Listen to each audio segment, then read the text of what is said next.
Meus amados irmãos, que a graça e a paz do nosso Senhor Jesus seja sobre a vida de cada um de vocês nessa noite. É com muita alegria que eu visito pela primeira vez a Igreja Presbiteriana do Bairro Imperial de São Cristóvão.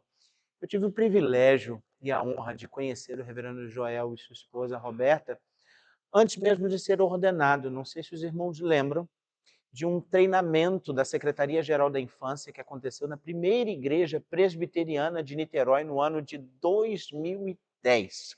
Eu havia acabado de chegar naquela igreja e ainda não ordenado, era o conselheiro do Ministério da Infância da igreja, famosa tia Custódia, que durante muitos anos trabalhou com crianças, e ali nós tivemos o privilégio de coordenar, e a nossa irmã Roberta foi uma das preletoras, e lá estava o reverendo Joel.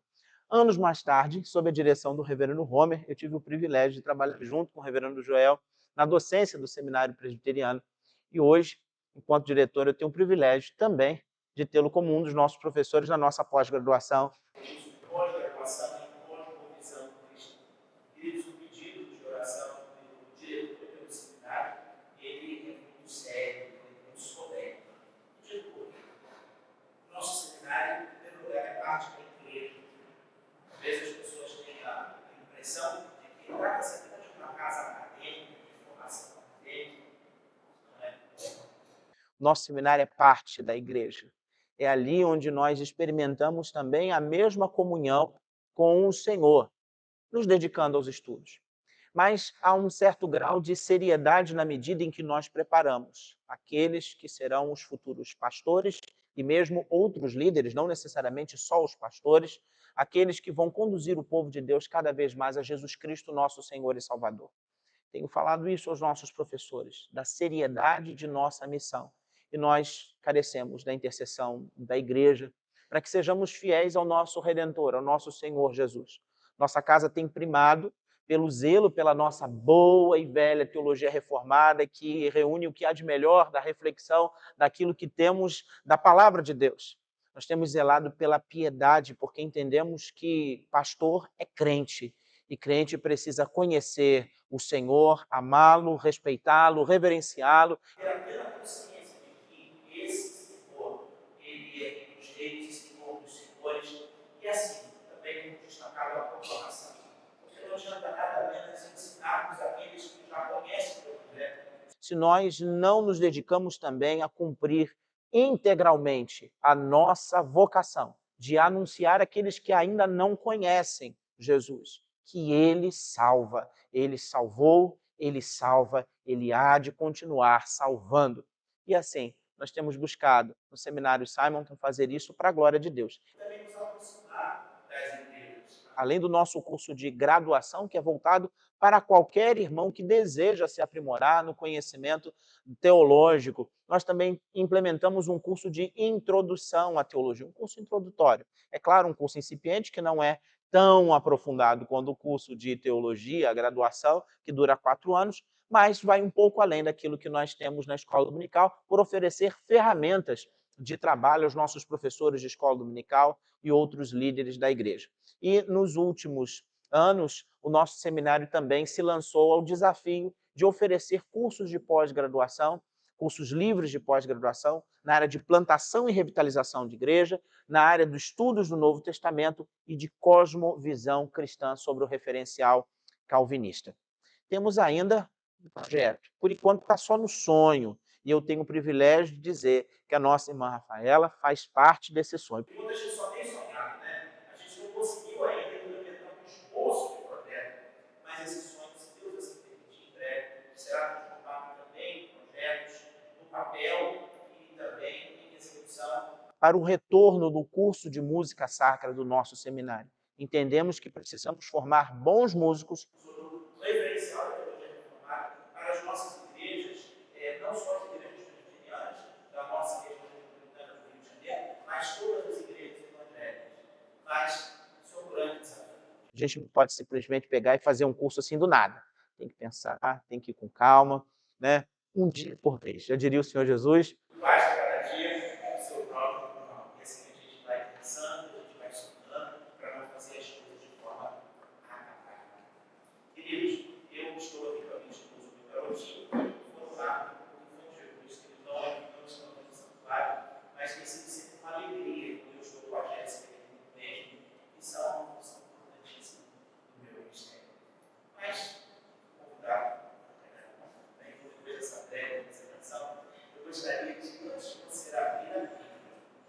gostaria de fazer um exercício, porque nós guardamos a palavra de Deus no nosso coração e o texto, o versículo especificamente que vou tratar nessa noite, é um versículo muito conhecido de boa parte dos membros das igrejas. É raro nós vermos um membro de igreja que não conhece esse versículo, que se encontra em 2 Timóteo, capítulo 4, verso 7, que antes de você abrir a Bíblia, eu vou ver se você recita comigo. Combati, completei, guardei. Combati o bom combate, completei a carreira, guardei a fé. Agora você pode abrir a sua Bíblia, na segunda epístola a Timóteo, capítulo 4, porque texto sem contexto é pretexto. Então, eu vou ler o contexto do texto, apesar de ser este o versículo base, o versículo que vou utilizar como fundamento para a nossa reflexão dessa noite. 2 Timóteo, capítulo 4, verso 6 ao verso 8, assim nos diz a Sagrada Escritura, e eu vou pedir que você fique de pé um pouquinho, mais uma vez, e diz assim a Sagrada Escritura: quanto a mim, estou sendo já oferecido por libação, e o tempo da minha partida é chegado. Combati o bom combate, completei a carreira, guardei a fé.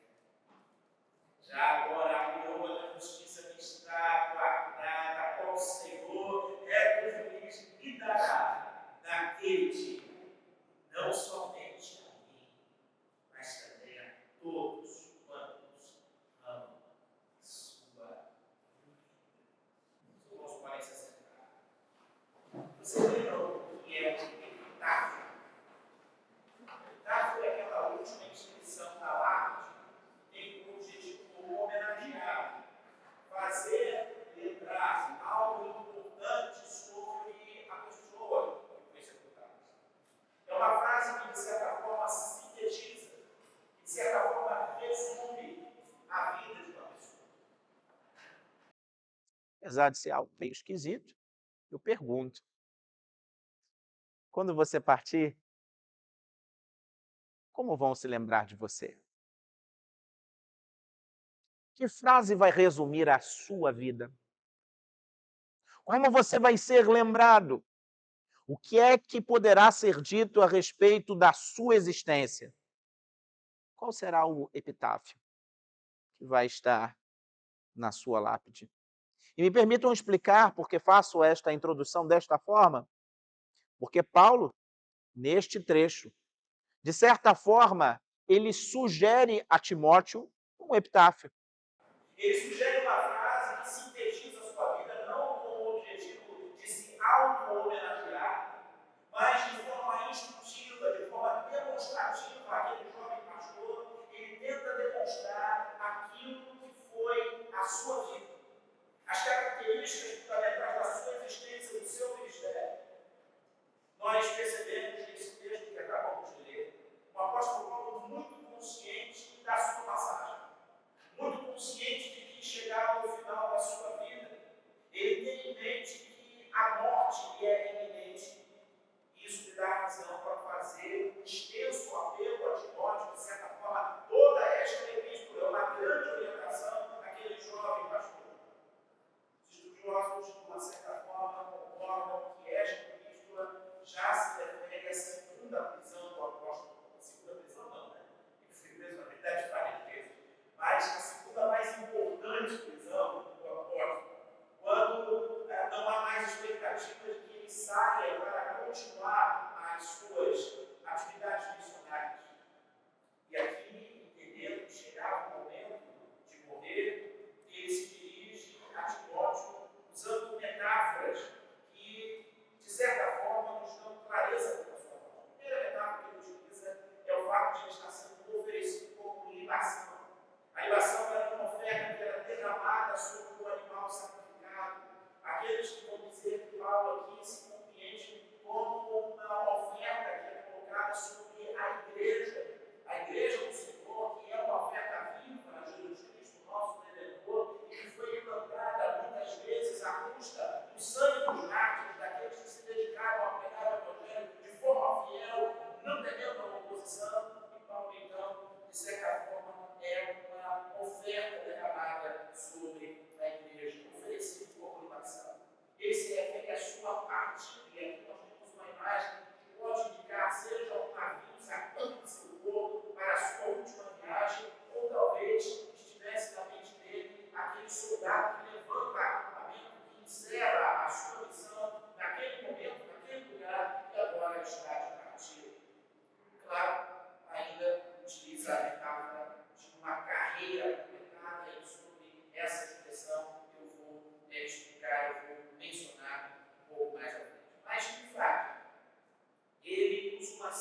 combati o bom combate, completei a carreira, guardei a fé. É curioso perceber que na língua em que foi escrito o Novo Testamento, nós poderíamos traduzir de uma forma mais literal, de uma forma diferente. O bom combate combati, a carreira completei, a fé guardei. Porque Paulo ele não enfatiza o eu, ele não enfatiza a sua ação, mas curiosamente no texto ele vai enfatizar essas características do bom combate, da carreira que é completada e da fé que é guardada. Ele começa dizendo: combati o bom combate. Combate indica esforço, combate envolve combate, sem sombra de dúvida, exige de nós vigor. Combate, ele torna indispensável o empreendimento, que sejam empregados recursos. Combate é luta, combate tem a ver com guerra, mas é curioso que ele não fala simplesmente combati o combate. Ele adjetiva esse combate. Eu combati o bom combate. E aí talvez seja meio óbvio, mas às vezes nem tanto para aqueles que leem, que se há um bom combate, há também um mau combate. Portanto, é importante termos em mente que não basta combater, não basta lutar, não basta guerrear, não basta empregar esforços, empenho, vigor e recursos, mas é importante saber quando, o que e como combater. Talvez tenhamos, à luz de toda a obra paulina, de todas as cartas escritas pelo apóstolo Paulo, 3 inimigos fundamentais que são por ele lembrados e citados. A começar por Satanás, o inimigo de nossas almas, o adversário, aquele que está a nos rodear como um leão, esperando o nosso primeiro deslize para nos devorar. E contra a qual o apóstolo Paulo escreve uma extensa orientação de nós cuidarmos, de nos revestirmos de uma armadura cheia de detalhes para que possamos resistir ao diabo, para que possamos vencer o inimigo de nossas almas. Mas é bem certo também que Satanás não é o culpado de todos os problemas. O mundo, entendido como esse sistema pecaminoso, corrupto, decaído, tantas e tantas vezes o curso deste mundo nos tenta. É claro, Satanás utiliza o curso deste mundo. Muitas vezes não é necessário ele agir. O curso deste mundo deturpado, que tantas e tantas vezes contradiz as sagradas escrituras. Mas, em alguns momentos, não é Satanás e nem o mundo corrompido que nos tenta. Às vezes, muitas vezes, talvez de uma certa forma, cada vez mais essencialmente precisamos compreender que a tentação nasce da nossa própria condição. E às vezes nós não temos que lutar com Satanás. Muitas vezes nós temos que lutar contra o mundo. Muitas vezes nós temos que lutar contra a nossa vontade, o nosso desejo, contra a nossa tendência ainda de nos rebelar contra Deus. Precisamos entender que é um combate, mas que é um bom combate que precisa ser combatido.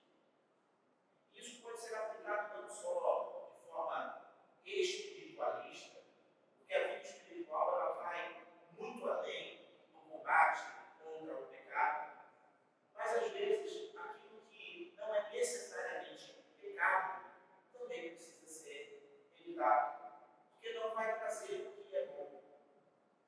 Sabe, às vezes eu penso que muitas vezes somos muito teimosos, somos muito egoístas em achar que estamos sempre certos e querer que a nossa vontade ela se cumpra e ela aconteça. Às vezes, nós não precisamos saber o que dizer. Às vezes, nós precisamos saber como nos tratar. Às vezes, nós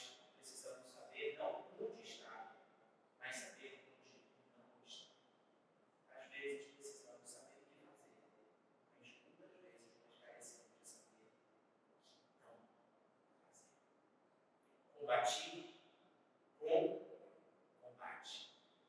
Não basta combater. Precisa saber quando, que, como.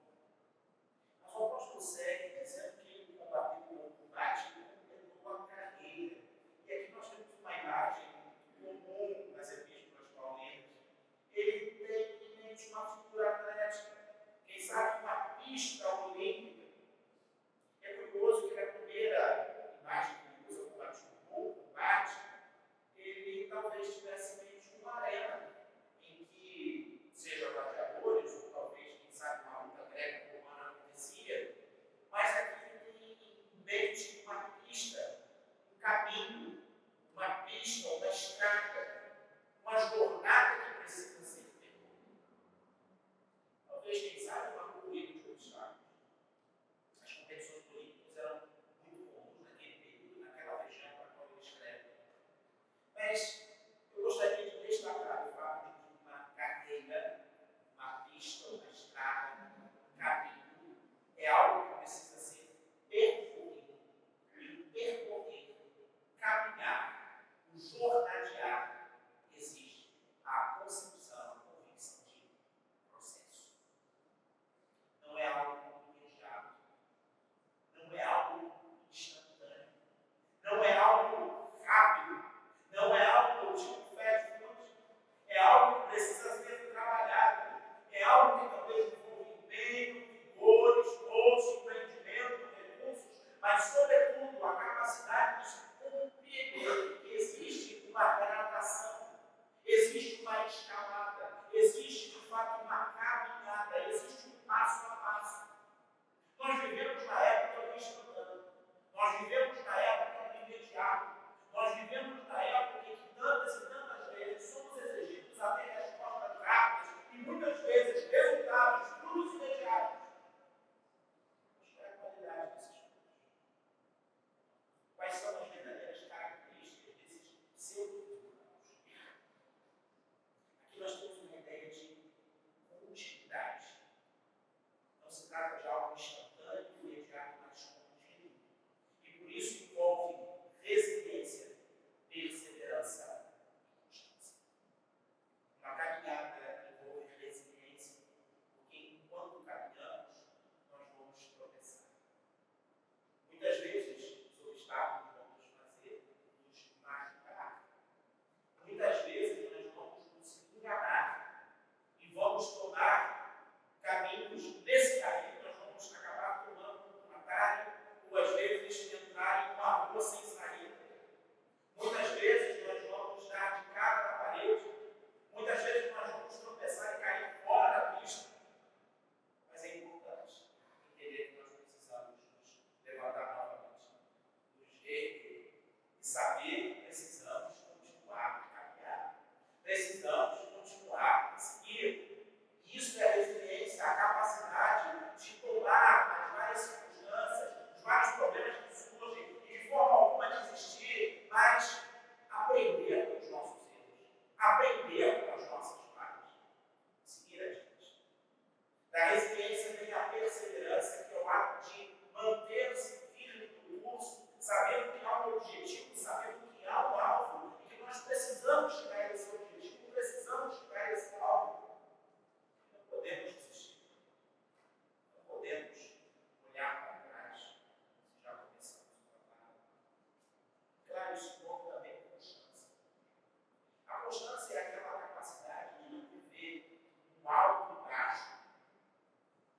No momento que nós somos altamente individuais, altamente ligados ao Senhor, altamente, intensamente presos à vontade de Deus. De repente, nós somos rebeldes sem causa. Não queremos mais as coisas do Senhor. Desanimamos com qualquer palavra que nos é dada. Nos entristecemos com qualquer circunstância. A constância é a capacidade de manter o ritmo.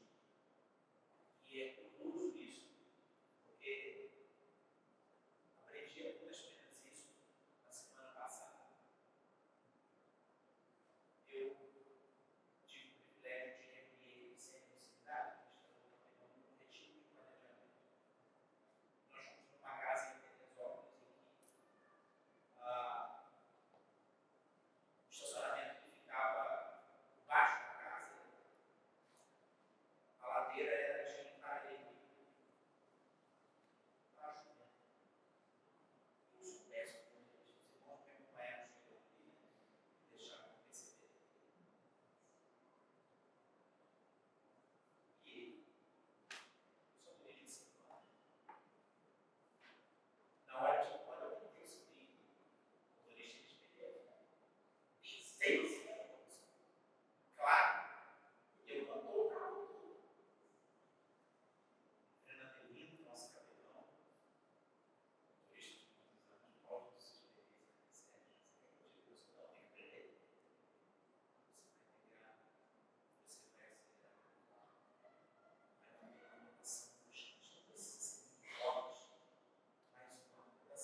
em ciências sociais.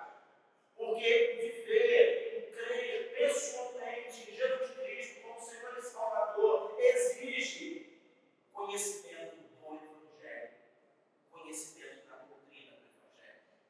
E mais, existe o viver do Evangelho. Quando nos referimos a guardar a fé, quando Paulo se refere a guardar a fé, ele não está falando de engavetar a fé. Ele não está falando de armazenar a fé. Ele não está falando de colocar a fé em algum lugar. Prefiro uma outra tradução em que se diz o seguinte: fui leal ao que me foi confiado. Guardei a fé significa fui leal ao que me foi confiado. Guardar a fé significa cumprir, significa obedecer, significa viver, significa experimentar, significa vivenciar a fé, porque essa fé ela não pode ser dissociada de obras, porque a fé sem obras ela é morta. Portanto, a fé não se traduz em meras palavras, não se trata de uma profissão de fé que vai ao vento. Se trata muito mais do que um corpo doutrinário sistematizado em teologias sistemáticas, em compêndios, em confissões de fé, em catecismos, em palestras e conferências e outros tipos de sistematização da fé. Um artigo dos mais fantásticos, escritos pelo reverendo Alderi de Souza Matos, em que ele se refere a um importante teólogo calvinista, Jonathan Edwards, como teólogo do intelecto e do coração. Um homem que sabia no que cria. Um homem que é considerado, inclusive, um grande filósofo. Um homem que, com conhecimento, com inteligência, com capacidade, soube, inclusive, a partir de elementos da cultura, porque Deus está presente mesmo naqueles que não creem, porque o homem foi feito à sua imagem e semelhança. E a queda pode manchar, pode macular, mas não pode apagar a imagem e semelhança de Deus no homem. Por isso, encontramos elementos de verdade nas ciências, em todos os empreendimentos culturais humanos. É por isso, inclusive, que vamos a médicos que não são cristãos. Não temos dificuldade com a psicologia, mesmo não cristã. Engenheiros, dentistas, e vários outras profissões e outras ciências. Nós temos a plena consciência de que há verdade naquilo que é verdade, porque se é verdade, ela pertence a Deus. Mas é bem certo, queridos, que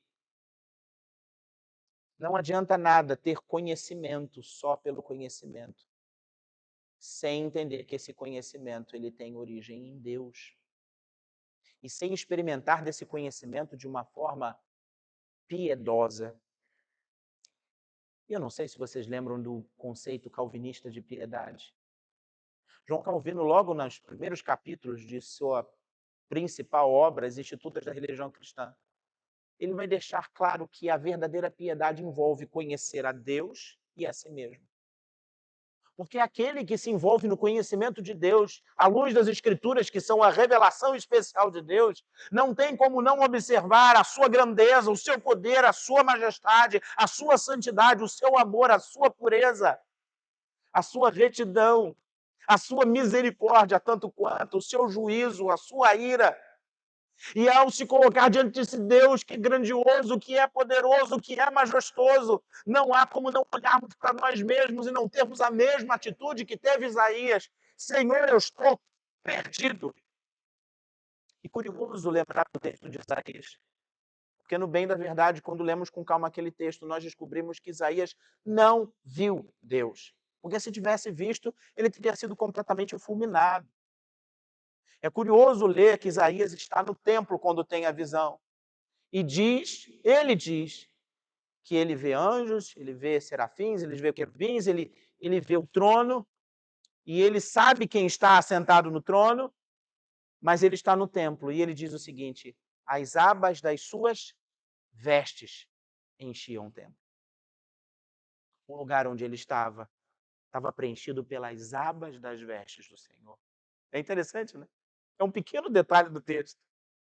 Um pequeno detalhe. Ele não viu a plenitude da glória de Deus.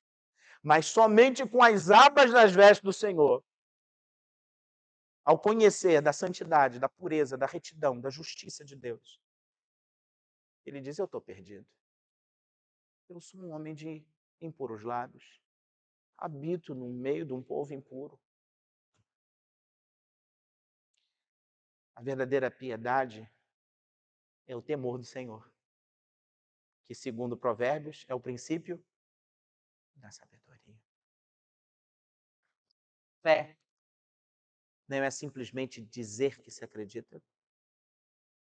Fé não é simplesmente a capacidade de decorar sentenças teológicas, mas fé é o crer pessoalmente nesse Jesus. Essa fé nos faz servir. Essa fé nos faz confiar e nos entregar e nos lançar com ousadia a fazer grandes coisas para Deus. É fé que sabe a real recompensa, porque chegará o dia que, sem merecer, nós receberemos a inacessível coroa da glória. Nós receberemos da mão do nosso Jesus, o próprio Jesus. Porque a coroa em si não vale de nada sem Jesus. Imagina chegar ao fim da vida e finalmente conhecer visualmente o nosso Salvador. Combati o bom combate, completei a carreira, guardei a fé. Paulo, ele conclui seu ministério não muito preocupado com o sucesso. Até porque, se a gente fosse julgar Paulo à luz da teologia da prosperidade de hoje, ele foi um fracassado. Preso inúmeras vezes, apanhou inúmeras vezes, dependia no seu sustento das ofertas voluntárias que eram enviadas pelas igrejas que o sustentavam enquanto missionário. Desprezado pelo seu próprio povo, rejeitado muitas vezes por comunidades cristãs que não reconheciam a sua autoridade apostólica. E no final da vida lançado numa masmorra, preso injustamente por pregar o evangelho. Seus amigos ali não estavam. Não havia dinheiro para que ele pudesse se sustentar. Ele sabia que morreria. Mas ele diz, como que sugerindo um epitáfio para a sua lápide que viria: combati o bom combate, completei a carreira, guardei a fé. Porque ele toma Cristo como centro. Ele toma Cristo como seu alvo. Ele toma Cristo como seu recompensador. E por isso esse epitáfio tão bonito, que nos ensina a não sermos precipitados, não pensarmos de nós mesmos mais do que é necessário, correto e justo. O epitáfio nos ensina A dar atenção ao processo, a buscar fidelidade, saber e viver o fundamento da nossa fé, que é Cristo Jesus. E existe exemplo mais bonito, de forma clara, precisa e perfeita, de viver essas três expressões indicadas pelo apóstolo Paulo, do que o exemplo de nosso Senhor Jesus. Jesus foi o mestre em combater o bom combate. Jesus foi aquele que não se permitiu lançar-se a discussões meras e tolas, sequer com o diabo que veio lhe tentar. Muito pelo contrário. Munido das sagradas escrituras, deu respostas precisas e exatas, resistindo ao tentador. Jesus muitas vezes foi questionado por fariseus, por escribas, mas não se deixou levar pela ladainha teológica, como se estivesse numa arena de discussão para vencê-los. Mas muitas e muitas vezes não permitiu que as discussões prosseguissem. Eu sei que você sabe que o nosso Senhor Jesus, ele não desviou o foco e não se desviou da sua missão. Jesus, sendo o Senhor da história, entrou na história e viveu a história. Se fez um bebê, uma criança que careceu de cuidados e, segundo as Escrituras, foi crescendo em graça e sabedoria diante de Deus e dos homens. Esse Jesus, que se submeteu à obediência a José e Maria, foi também o mesmo Jesus que, quando se apresentou diante dos judeus, lendo um texto de Isaías, foi tomado à força e levado para o lado de fora da cidade. É curioso aquela passagem. É muito curiosa, porque eles intentam fazer mal a Jesus, mas não era o momento. E Jesus se desvencilha e sai. Não era o momento. Havia todo um processo, toda uma caminhada. Há uma segunda cena semelhante, agora não para matar Jesus, mas para fazê-lo rei. Eu não sei se você lembra que logo após a multiplicação de pães e peixes, tem um grupo que, esse aí, esse é o cara, esse é o rei. E Jesus, ouvindo aquilo, Jesus se oculta. Não era hora de ser aclamado rei. Mas Jesus, ele completa a sua carreira. E ele combate o bom combate, lutando cruz. Aquele combate que eu e você nunca poderíamos ter combatido. Aquela luta espiritual que eu e você nunca poderíamos ter vencido. Ele venceu por mim e por você, entregando a própria vida como oferta perfeita e agradável ao Senhor. Esse Jesus, que é o próprio sentido da fé, que é o objeto da nossa fé, que é o autor e consumador da nossa fé. Concluo perguntando: qual vai ser o seu epitáfio? Talvez vão dizer para você ao final da sua carreira. O que será que vão dizer a respeito da sua vida, da sua existência? Que possamos aprender com o apóstolo Paulo e tenhamos em mente cumprir esses 3 objetivos. Que Deus nos permita, ao final, dizer: combati o bom combate, completei a carreira e guardei a fé. Vamos orar.